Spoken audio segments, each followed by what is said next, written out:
Let's look at stoichiometry with molar mass and mole ratio. Remember that molar mass gets you from moles to grams or grams to moles. It's of the same substance, and it's always 1 mole to the mass. And then you have mole ratio, which will get you from moles of one substance to moles of another substance. So it's dealing with different substances, and that's the coefficients in a balanced equation. So the first thing you have to have is a balanced equation. So we look right here, we've got 2 and 1, and we've got 5 and 2. So the smallest number that both of these go into is 10. So to get 5 to 10, we're going to put a 2 in front of that. So now that gives us 10 oxygen, 4 phosphorus. And now we need to get this to 10, so we're going to put a 5 in front of that. So now we have 10. Still have 4 phosphorus. We've only got 1 on this side, so we're going to put a 4 right there. Now the main thing with stoichiometry is you have to start out with the number that is given to you, and you go to what it asks for. So moles of phosphorus, and it gave us moles of P2O5. So if you're going from one substance to another, you have to use mole ratio. And to use mole ratio, your given has to be in moles. So this is already in moles. So we're going to go ahead and write that down. 4 moles P2O5. Remember, I told you it's very important that you write down the units and the substance. So since this is already in moles, we can go ahead and compare moles of P2O5, which is our given, to moles of phosphorus that we want to go to. And we're going to get this number from the coefficient equation. There's 2 P2O5s and 4 phosphorus. Remember, you're lining the units and the substance up diagonally from each other. That way they mark out. So now we have moles of phosphorus, and that's exactly what we wanted. So we can end it there. Okay, so to solve this, you're going to take 4 times 4 and divide it by 2. So if we do 4 times 4 divided by 2, you're going to get 8 moles of phosphorus. And that's your answer. So we just multiplied across, divided by what was on the bottom. The next one says how many moles of P2O5 were produced if 2 grams of O2 reacted. Now sometimes you may see something that says if O2 reacted with excess phosphorus. If it has something like that in there, the excess is just exactly what it says. It's excess. It's not important to the problem. The only 2 things that are important are your given and what you want to go to. So we're going to start with the given, which is 2 grams of O2. And we want to go to moles of P2O5. Only way to get from O2 to P2O5 is going to be your mole ratio. That gets you from one substance to another. But to use that, your given has to be in moles first. So the first thing we're going to do is use molar mass to get from grams of O2 to moles. Remember, molar mass is always 1 mole to the mass. Okay, and we put the grams diagonal from each other because we want those to mark out. So to find grams, remember you have to add up the atomic masses from the periodic table. So if you look at oxygen, it's 15.99999. It is okay to say that that is 16.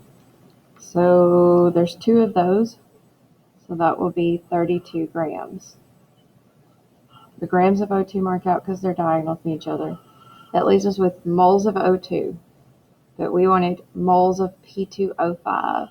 So now we're going to use the mole ratio to get from moles of O2 to moles of what we wanted to go to, which is the P2O5. To find mole ratio, you look at the coefficients in the equation. There's 2 moles of P2O5, and there's 5 moles of oxygen. So we're going to put the 5 moles here and the 2 moles here. That's just the coefficient in the equation. Now, since our units and substances are lined up diagonally from each other, we can mark those out. And now we're left with moles of P2O5. And that's what we wanted to go to, so we can end it there. So to solve this, we're going to take 2 times 2, which is 4. And we're going to divide that by 32 times 5. That's what's on the bottom. 32 times 5 is 160. So 4 divided by 160 is 0.025. And the units for that, moles of P2O5. Right. How many grams of O2 are in 3 moles of O2? Notice this is the same substance. So it's wanting to go from moles of O2 to grams of O2. So the only thing we're going to have to do with this, we're not going to have to use mole ratio or anything like that. We're just converting 3 moles of O2 into grams of O2 with molar mass. So we're going to put the 1 mole down here on the bottom because we want it to mark out, and the grams of O2 will be up here. It's 2 of those. Atomic mass is 16. 16 times 2 is 32. Moles of O2 mark out, leaves us with grams of O2. So now to solve that, we're going to take 32 times 3, and dividing by 1 doesn't really do much, so that leaves us with 96 grams of O2. Okay, the next one, how many grams of O2 reacts to form 12.4 grams of P2O5? So this is our given, and this is what we want. So this is the given, and this is what we want. Notice that the given's P2O5. What we want is O2, so we're going from one substance to another. So we're going to use the mole ratio. To use mole ratio, your given has to be in moles. So this one is not in moles. So what we're going to have to do is go ahead and change grams of P2O5 into moles using molar mass. That's always grams to 1 mole. It doesn't matter if the grams or moles are on the top. You just need to use it however you can. You can flip-flop the two as long as you're lining your units up.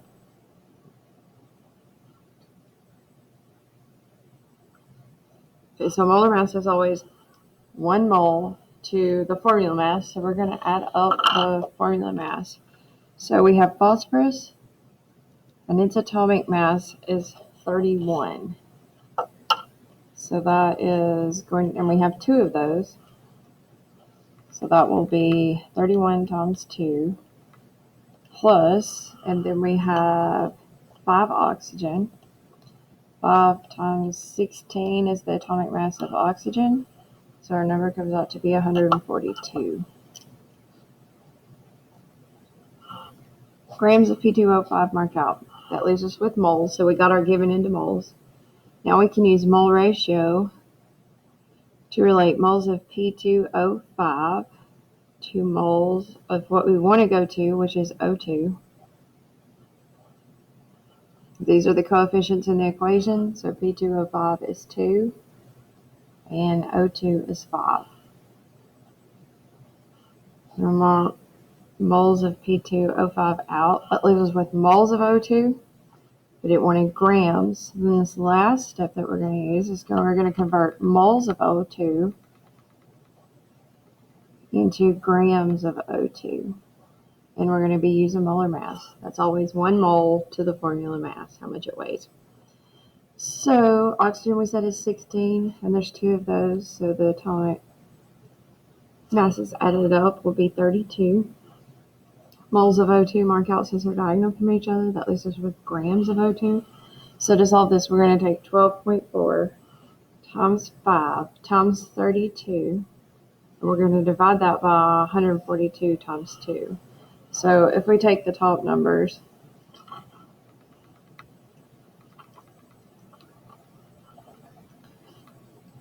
alright, so we're going to take 12.4 times 5 times 32.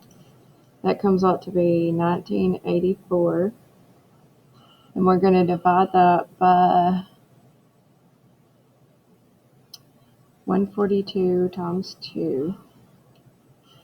That comes out to be 6.9859. So we're just going to say that that comes out to be 7. 7 grams of O2 is your answer. With stoichiometry, anytime you're going from grams to grams, that's the longest one, because you have to convert your grams of your given into moles. Then you use the mole ratio, and then you convert moles of your what you wanted to go to into grams. So grams to grams is always your longest one. All right, and there's one more example of grams to grams.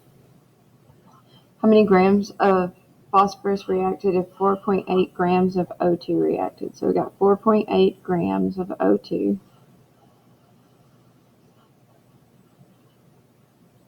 So we know we're going from O2 to P. So we're going from one substance to another, so we have to use mole ratio. But to use mole ratio, your given has to be in moles. So the first thing we're going to do is use molar mass to convert grams of O2 into moles of O2. This number that I got here, we've worked it all the way up through there. It's just the formula mass of 2 oxygens. So you're adding up atomic masses of 2 oxygens. Oxygen's atomic mass is 16, so 16 times 2 is 32. We're going to mark grams of O2 out because it's a diagonal, it marks out. Now we're going to use mole ratio to relate moles of oxygen to moles of what we wanted to go to, which is phosphorus. And we're going to use the equation, the balanced equation for that. So there's 5 oxygen, 4 phosphorus. So we're going to put a 5 here. And we're going to put a 4 here. Moles of O2 mark out. This is with moles of phosphorus. Now we've got it in moles of phosphorus, so we at least have the substance we wanted to go to, but not the units. So to get from moles to grams, we're going to use molar mass. So we're going to do 1 mole of phosphorus to the formula mass of phosphorus. And there's only 1 phosphorus in it, so the atomic mass of phosphorus, if you look on your periodic table, is 31. It's like 30.974. So we're going to do 31. Now we're going to mark out moles of phosphorus. That leaves us with grams. That's what we wanted. So to solve this, we're going to take 4.8 times 4 times 31. So we're going to do 4.8 times 4 times 31. And we're going to divide that by 32 times 5. It is important whenever you're doing any of these problems, like if you're multiplying across multiple numbers, that you make sure that everything is in parentheses. Okay. And that answer comes out to be 3.72, and that will be grams of phosphorus.